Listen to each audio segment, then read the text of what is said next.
থাকলেও আল্লাহকে ডাকতে হবে, না থাকলেও আল্লাহকে ডাকতে হবে। সুখে থাকলেও আল্লাহর বন্দিগি, দুঃখে থাকলেও আল্লাহর বন্দিগি। হযরত আইয়ুব আলাইহিস সালামের নাম আমরা শুনছি, কথা বলেন। 70 বছর একটানা তিনি সুখে ছিলেন, সচ্ছল ছিলেন, সম্পদশালী ছিলেন, স্বাস্থ্যবান ছিলেন। তাফসীরের মধ্যে আছে আইয়ুব নবী গোসল করতে গেলে, আইয়ুব আলাইহিস সালাম গোসল করতে গেছেন, আল্লাহ তাআলা আসমান থেকে জুরজুর করে বৃষ্টির ফুটার মতো স্বর্ণের ফড়িং, ফড়িং বুঝেননি?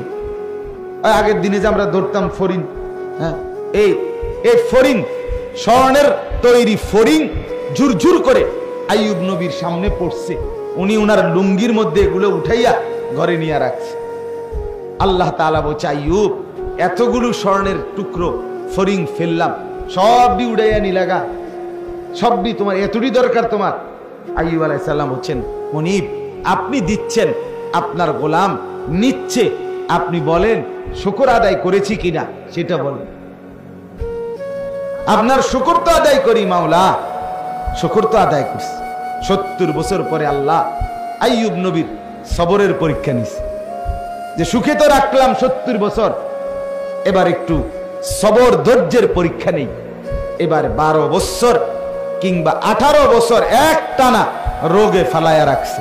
আজ আর মাল নাই, আজ আর রাজত্ব নাই, আজ আর সম্পদ নাই, স্বর্ণ নাই, স্ত্রীরা নাই, সন্তানাদিরা নাই, জনবল নাই, কিচ্ছু নাই, রোগে আক্রান্ত।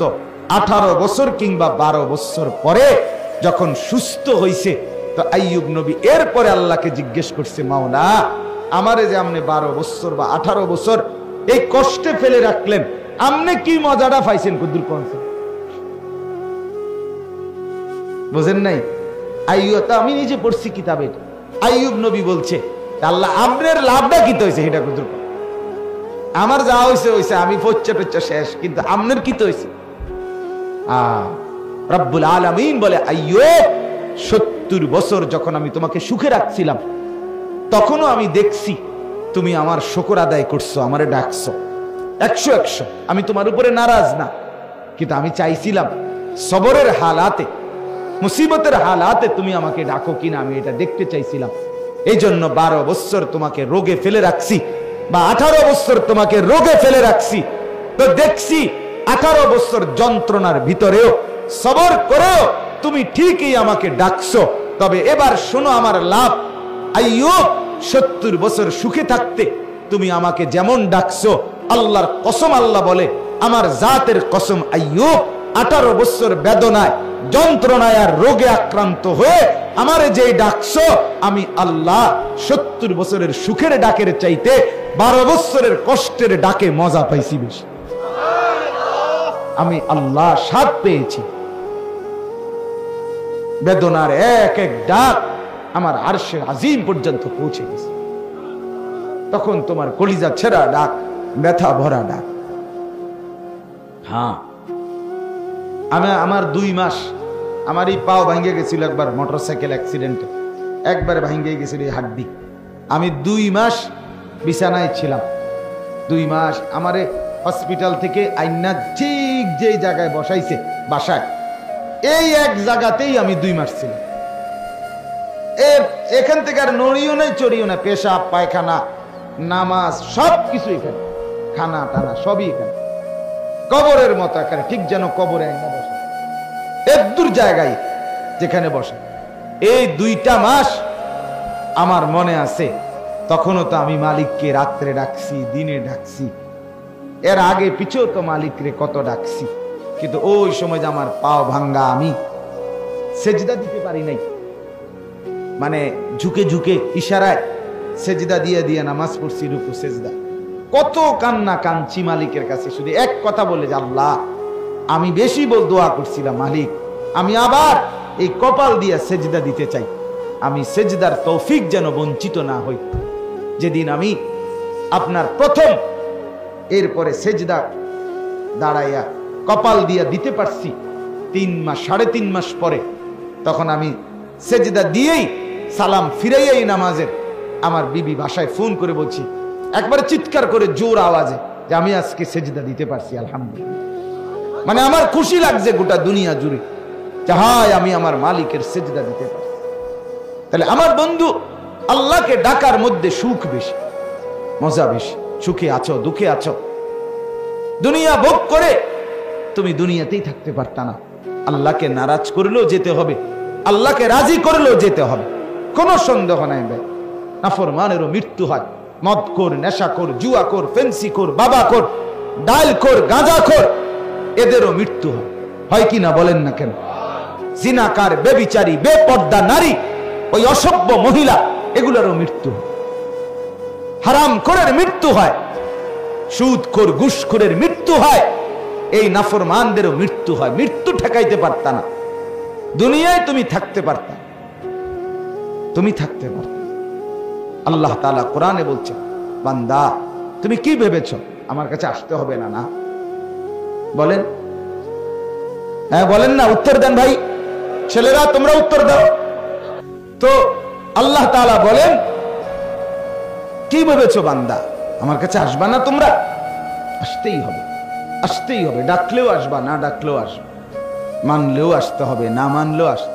তোমাকে আমি ফিরিয়ে আনবই এবং তোমার জিন্দেগি আমি দেখাবো। আহসাহুল্লাহ ওয়া নাসুহু, আল্লাহ বলেন আমি গুনে গুনে রাখছি বান্দা, তুমি ভুলে গেছো। হারাম খাইছো, হারাম করছো, তুমি মনে করছো দুনিয়াবাসী জানে না? তুমি জানে না, আমি গুনে রাখছি। রাত্রি গভীরে উলঙ্গ ছবি দেখছো, কেউ দেখে নাই? হ্যাঁ, কেউ দেখলেই কি না দেখলে কি, তোমারে যিনি ফিটবো উনি তো দেখছে। কথা বোঝেন নাই? তোমারে যিনি আসার দিব তিনি দেখছে। তোমারে যিনি জাহান্নামের আগুনের মধ্যে তালফাহু ওয়ুজুহাহুমুন নার ওয়া হুম ফিহা কালিহুন, কোরআনে আছে, আল্লাহ বলে বান্দা জাহান্নামের আগুন দুনিয়ার মাছ যেভাবে উত্তপ্ত তেলের মধ্যে কড়াইয়া একদিকে চাপ দিয়া ধরে তেলাপিয়া মাছ, এক পিঠে চাপ দিয়া ভালো করে ভাজি হইলে আরেক পিঠ উল্টাই এবার আরেক পিঠে চাপ দেয়।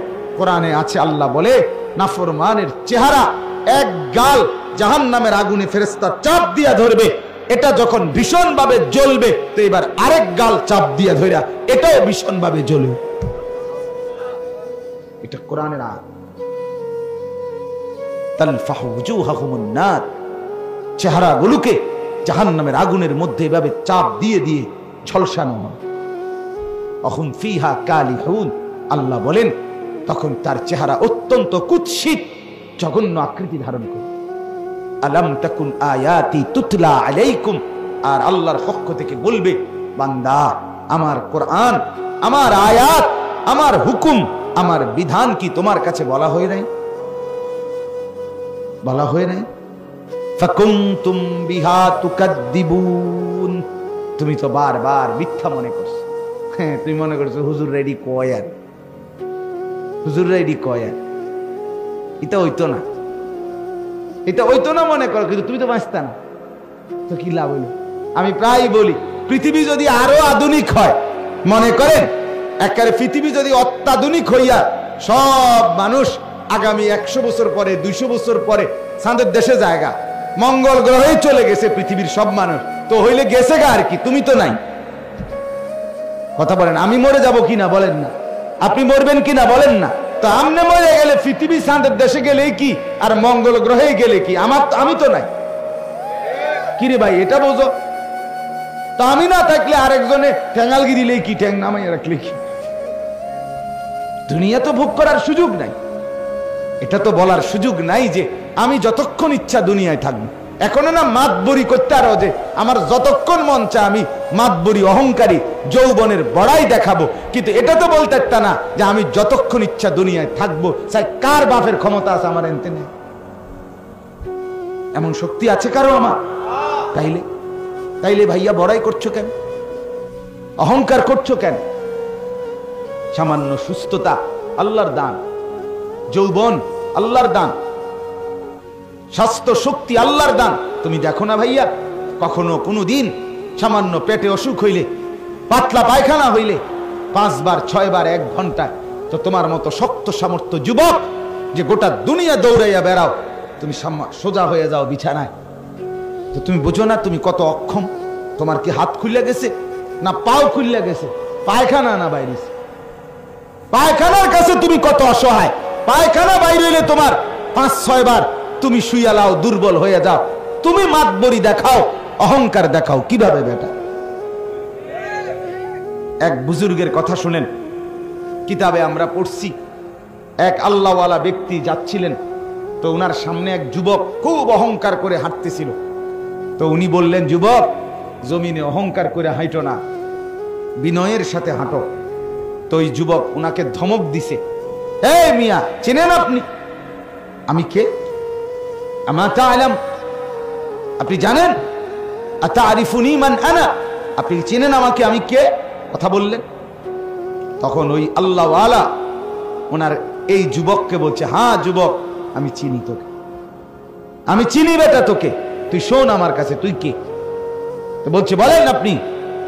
বলছে, তুই হলি প্রথম তুই হলি 1 ফোঁটা নাপাক দুর্গন্ধময় বীর্য। এরপরে তুই হইলি কিছুদিন পরেই একটা পচা দুর্গন্ধযুক্ত একটা মরা লাশ। আর মাঝখানে এখন তোর পেটের মধ্যে আছে কিছু পায়খানা। এই হলি তুই। তোর শুরুটাও ছিল নাপাক, এখনো তোর পেটে আছে নাপাক। তুই অচিরেই একটা পচা দুর্গন্ধযুক্ত লাশ হয়ে পড়ে থাকবি। এই হলো তোর পরিচয়। কিতাবে লিখছে, যুবক তখন মাথা নোয়ায়, হায়, সে তো আমার আত্মপরিচয় বলে দিল। অহংকার কিসের ভাইয়া? আলাইসা ফি জাহান্নামা মাসওয়াল লিল মুতাকাব্বিরিন, আল্লাহ তাআলা বলেন, জাহান্নাম অহংকারীদের নিকৃষ্ট ঠিকানা। প্রত্যেকটা গুনাহ অহংকার। বাতারুল হক, নবীজি বলছেন অহংকার কাকে বলে? নবীজি বলছে বাতারুল হক, হককে গ্রহণ করতে অস্বীকার করা, আল্লাহর হুকুম রাসূলের তরিকা মানতে অস্বীকৃতি করা, এটাই অহংকার। আর আল্লাহ বলছে অহংকারের ঠিকানা, গন্তব্য জাহান্নাম। জাহান্নাম ওয়া গামতুন নাস। আর 2 নাম্বার অহংকার হলো অপরকে তুচ্ছ-তাচ্ছিল্য করা, নিজেকে বড় মনে করে। 1 নাম্বার হলো হক মানতে অস্বীকার। এখন নামাজের ওয়াক্ত, আজান হচ্ছে, আল্লাহ ডাকছে, হাইয়া আলাস সালাহ, বান্দা তোকে আমি বানিয়েছি, তোকে আমি ডাকছি, তুই বললা না আমি যাব না। আল্লাহ বলে, ঠিক আছে অহংকারী, আমি এর পরিণতি দেখাই দেবো। তুমি ভাত খাইতেছ, খা, ঘুম যাবি, ঘুমও যাস, এগুলো আমি কুত্তারেও খাওয়াই, এদিকে কোনো আশ্চর্য না, বাদ দুগা খাইস তুই, কিন্তু আমি তোরে বুঝাম, আমি দেখবো তুই কার সামনে অহংকার করলি। আল্লাহ আমাদেরকে মাফ করে দেন। এতগুলো কথা বলার এবার উদ্দেশ্য কি? এটাই আমার শেষ অংশ বয়ানের। এতগুলো কথা বলার উদ্দেশ্য হলো, যুবক, বাপ, মুরব্বী, পর্দার আড়ালের মা বোন, সবার কাছে অনুরোধ, নিজের জীবন গুনার উপরে জমিয়ে রাখা ঠিক না। আর এটা যদি আপনি বুঝেন, বিবেক যদি জাগে, এক বিন্দু অনুশোচনা অনুভূতি যদি জাগে, তো নিজেকে বদলানোর চেষ্টা করেন। আর এই বদলানোর একটা সুযোগ মাহে রমজান। বলেন আলহামদুলিল্লাহ। ভাইয়া, তুমি যদি চেষ্টা করো বদলাইতে পারো। তুমি দেখো, একটু ভালো হয়ে দেখো, একটু চরিত্রবান হইয়া দেখো। আমি আবারও বলি দোস্ত, সমবয়সীদের আড্ডায় নিজের পরিচয় খুঁজে পাইবে না। সমবয়সী বন্ধু, এক ক্লাসের, এক সাইজের, এক হমান্না, এরা কোনোদিন আলোর পথ দেখায় না। খুবই কম, খুব কম। সমবয়সী নষ্ট করে দেয়, এটা নিয়ম। এই জন্যই সর্বযুগে আল্লাহ তাআলার নিজাম যে ওয়াত্তাবি' সাবিলা মান আনাবা ইলাইয়া, আল্লাহ নিজে বলছে আমার বান্দা অনুসরণ করো তাকে, আমি আল্লাহর দিকে ঝুঁকে আছে, যে আমার বন্দেগী যে করছে, তোমার চাইতে বড়, তোমার চাইতে আল্লাহওয়ালা, তোমার চাইতে মুত্তাকি, তোমার চাইতে ভালো নামাজি, তোমার চাইতে বেশি চরিত্রবান, তার এরকম বড় কাউকে তুমি অনুসরণ করো, তাইলেই জীবনে তুমি আলোর পথ পাইবে।